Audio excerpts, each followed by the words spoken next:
ये तकरीबन 1957 की बात है कि फ्रांस में कहीं एक रिहायशी इमारत की नुक्कड़ में तुर्की के एक 50 साल बूढ़े आदमी ने छोटी सी दुकान बना रखी थी। इर्द गिर्द के लोग इस बूढ़े को अंकल इब्राहिम के नाम से जानते और पुकारते थे। अंकल इब्राहिम की दुकान में घरेलू ज़रूरियात की अशिया के अलावा बच्चों के लिए चॉकलेट, आइसक्रीम और टॉफ़ियाँ दस्तयाब थी। इसी इमारत की एक मंजिल पर एक यहूदी ख़ानदान आबाद था जिनका एक 7 साला बच्चा जिसका नाम जाद था। जाद तकरीबन रोज़ाना ही अंकल इब्राहिम की दुकान पर घर की अशिया ज़रूरियात ख़रीदने के लिए आता था। दुकान से जाते हुए अंकल इब्राहिम को किसी और काम में मशगूल पाकर जाद रोज़ एक चॉकलेट चोरी करता था। एक बार जाद दुकान से जाते हुए चॉकलेट चोरी करना भूल गया। अंकल इब्राहिम ने जाद को पीछे से आवाज़ देते हुए कहा, जाद आज चॉकलेट नहीं लोगे क्या? अंकल इब्राहिम ने यह बात मोहब्बत में की थी मगर जाद के लिए एक सदमे से बढ़कर थी। जाद आज तक यही समझता था कि इसकी चोरी एक राज थी मगर मामला इसके बरक्स था। जाद ने गिड़गिड़ाते हुए अंकल इब्राहिम से कहा कि आप अगर मुझे मुआफ़ कर दें तो आइंदा में कभी भी चोरी नहीं करूँगा। मगर अंकल इब्राहिम ने जाद से कहा, अगर तुम वादा करो कि अपनी ज़िंदगी में कभी भी किसी से चोरी नहीं करोगे तो रोज़ाना एक चॉकलेट मेरी तरफ जाते हुए ले जाना। और बिलाखिर उसी बात पर जाद और अंकल का इत्तेफाक हो गया। वक्त गुजरता गया और इस यहूदी बच्चे जाद और अंकल इब्राहिम की मोहब्बत गहरी से गहरी होती चली गई। अंकल इब्राहिम जाद के लिए बाप, माँ और दोस्त का दर्जा इख्तियार कर चुका था। जाद को जब कभी किसी मसले या परेशानी का सामना होता तो अंकल इब्राहिम से ही कहता। ऐसे में अंकल मेज़ की दराज से एक किताब निकालते और जाद से कहते कि किताब को कहीं से भी खोल कर दो। जाद किताब खोलता और अंकल वहीं से 2 सफ़े पढ़ते और जाद को मसले का हल बताते। जाद का दिल इत्मीनान पाता और वो घर को चला जाता। और उसी तरह 17 साल गुजर गए।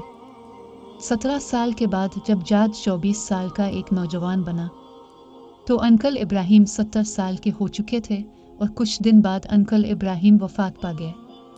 उन्होंने अपने बेटों के पास जाद के लिए एक संदूकची छोड़ी थी। उनकी वसीयत थी कि इसके मरने के बाद ये संदूकची इस यहूदी नौजवान जाद को मेरी तरफ से तोहफे में दी जाए। जाद को जब अंकल के बेटों ने संदूकची दी और अपने वालिद के मरने का बताया तो जाद बहुत गमगीन हुआ। जाद ने संदूकची खोल कर देखी तो अंदर वही किताब थी जिसे खोल कर वो अंकल को दिया करता था। जाद अंकल की निशानी घर में रख कर दूसरे कामों में मशगूल हो गया। मगर एक दिन ऐसे किसी परेशानी ने आ घेरा।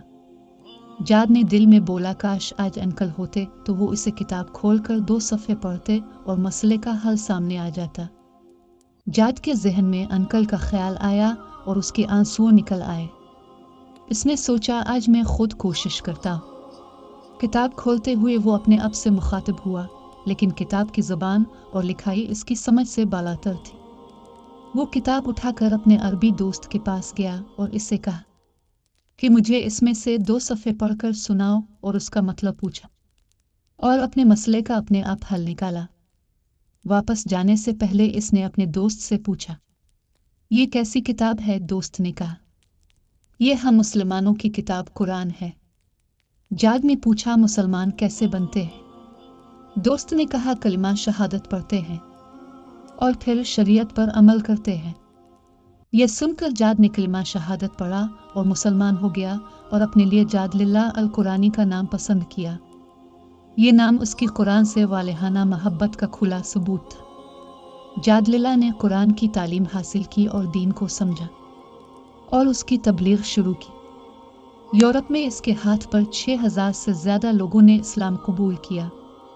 एक दिन पुराने कागजात देखते हुए जाद लिल्लाह को अंकल इब्राहिम के दिए हुए कुरान में दुनिया का एक नक्शा नज़र आया जिसमें बर्र-ए-आज़म अफ्रीका के इर्द गिर्द लकीर खींची हुई थी और अंकल के दस्तखत किए हुए थे।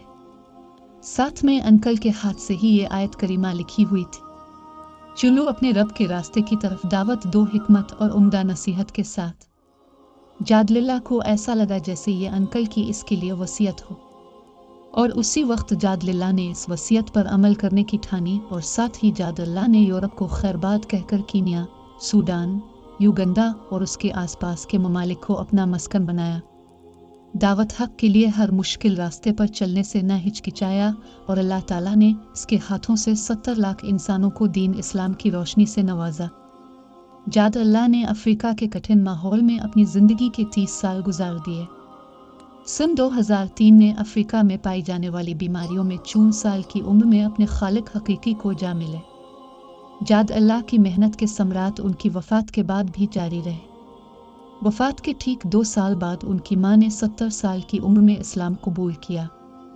जाद अल्लाह अक्सर याद किया करते थे कि अंकल इब्राहिम ने इसके 17 सालों में कभी भी इसे गैर मुस्लिम महसूस नहीं होने दिया और ना ही कभी कहा कि इस्लाम कबूल कर लो, मगर उनका रवैया ऐसा था कि जाद का इस्लाम कबूल किए बगैर चारा ना था। आपके सामने इस वाक़ये के बयान करने का फ़कत इतना मकसद है कि क्या मुझ समेत हम में से किसी मुसलमान का अखलाक और किरदार अंकल इब्राहिम जैसा हो सकता है कि कोई गैर मुस्लिम जाद हमसे मुतासिर होकर जाद अलील अल कुरानी बनकर मेरे मज़हब इस्लाम की इस उम्दा तरीक़े से खिदमत कर सके। अल्लाह ताला मुझ गुनाहगार समेत हम सब मुसलमान आलम पर बेहद रहम फरमाए और सिरात मुस्तकीम पर चलने की तौफीक अता फरमाए, आमीन। वीडियो को लाइक करें और इस तरह की मज़ीद वीडियोस देखने के लिए हमारे चैनल को सब्सक्राइब करें और नोटिफिकेशन बेल को ज़रूर दबाएं। हमें नीचे कमेंट सेक्शन में अपनी राय ज़रूर दी। अगली वीडियो में मिलते हैं। खुदा हाफिज़।